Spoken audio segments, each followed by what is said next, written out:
ஆயினா வணக்கம், எப்படி இருக்கீங்க ரெண்டு பேரும்? நல்லா இருக்கும். சூப்பரா இருக்கேன். இன்னைக்கு தமிழ் நியூ இயர், அது ஆட் ஆனா நம்ம சன்னோட பிறந்த நாளும் கூட. ஆமா. ஸோ வந்து எல்லாரும் பயங்கர வைபா இருக்கீங்க. ஷோ ஆரம்பிக்கும் போதே தெரியுது எனக்கு கலாட்டா பீக்கா போயிட்டு இருக்கு. அண்ட் இந்த நம்ம செக்மெண்ட் ஆரம்பிக்கிறதுக்கு முன்னாடி பாடலுக்கு பேர் போனவங்க நீங்க. உங்க கப்பல்னா பாட்டு, பாட்டுன்னா நீங்க தான். ஸோ அழகா ஒரு பாட்டோட ஆரம்பிச்சிடலாமா? ஓ, ஆரம்பிக்கலாம். மாமா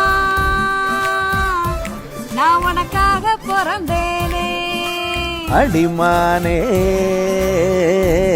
நான் உனக்காக வளர்ந்தேனே, என் மல்லு வெட்டி கட்டி அருவா மீச காட்டி ஐயனாரு போல நிக்கிறையா, மல்லிகை பூச்சூடி நேர்வாகில் தலவாரி அம்மஞ்சலையாட்டம் வந்தியடி.